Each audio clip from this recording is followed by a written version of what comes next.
Ever wondered how a soccer player with zero talent managed a 20-year career? Meet Carlos Kaiser, the mastermind who fooled the entire soccer world. In this video, I'll reveal the jaw-dropping tactics he used to stay in the game without ever having to play. Don't miss out on uncovering the unbelievable truth behind one of sport's greatest mysteries. Brazilian soccer star Carlos Kaiser had it all. Exclusive contracts with popular teams, money, fame, and women.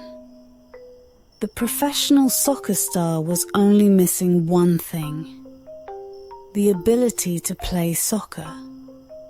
Arguably the greatest con artist in all of sports history, Kaiser, birth name Carlos Henrique Raposo, was able to maintain a career that spanned nearly 2 decades while playing in as few games as possible and never scoring a goal. Admittedly, Kaiser was not completely devoid of soccer skill.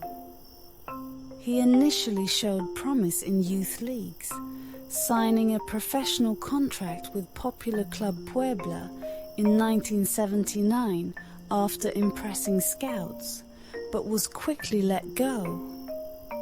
However, Kaiser had devised a plan to keep his career going. By riding the coattails of more promising colleagues, faking injuries at pertinent times, and taking advantage of the lack of technology, Carlos Kaiser was able to maintain a professional athlete's lifestyle without ever having to prove his athleticism. Like every other soccer player, I came from a poor family, but I want to be big, have a lot of money so I could give better life conditions to my family, Kaiser admitted in a 2011 interview with Globo. I knew that the best way to make it happen was through soccer.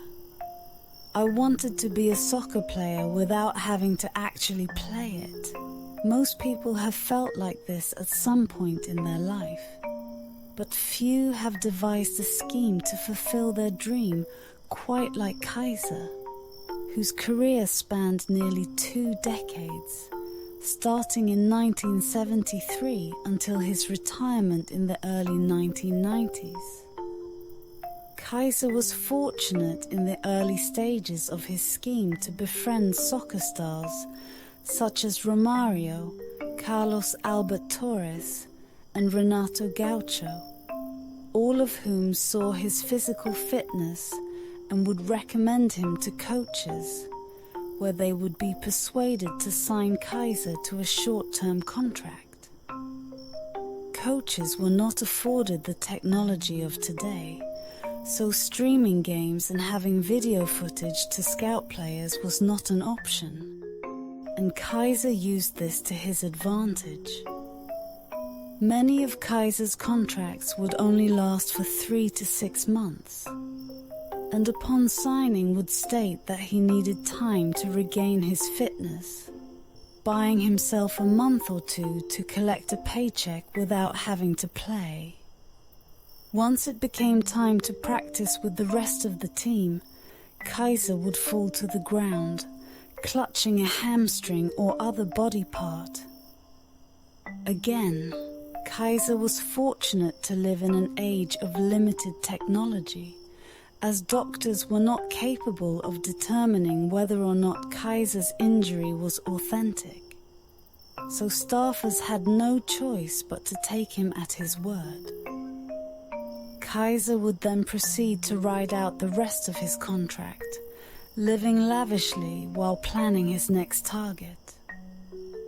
Kaiser worked to maintain his reputation as a soccer star, going so far as to befriend journalists, giving them club jerseys and other memorabilia in an effort to get them to write fraudulent articles about his ability.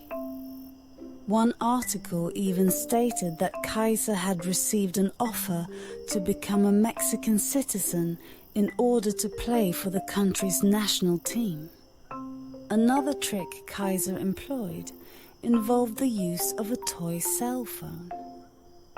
In the early 1980s, cell phones were a status symbol reserved for the elite, and Kaiser would often carry his fake one with him, pretending to answer calls from interested English clubs in order to make himself appear more valuable to his teammates and coaches.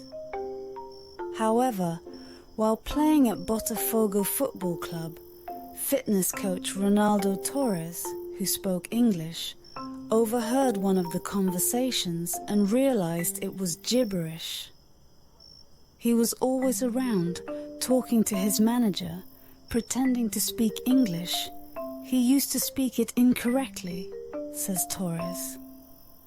One day I found out that he was talking to no one. I followed him and did not hear anyone speaking to him through the phone.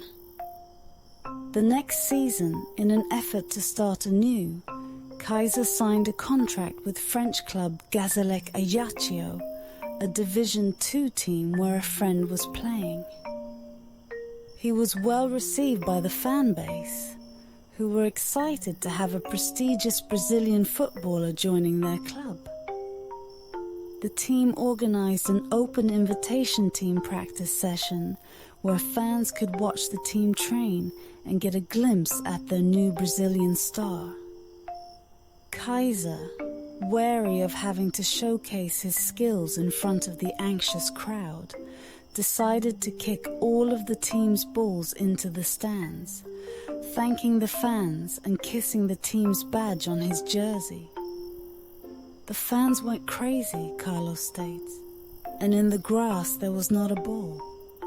Without balls to practice with, the team was restricted to doing a physical training session.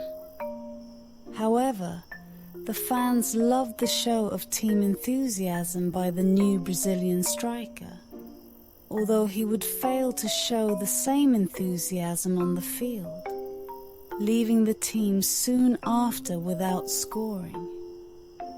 Kaiser continued to take advantage of friendships with journalists and players, signing deals with new clubs each time someone continued to bounce around from team to team until the early 90s, before finally hanging up his gently worn cleats. Was he ashamed of his ruse? "I do not regret anything," he told Globo. Clubs already deceive so many players. Someone had to be the avenger.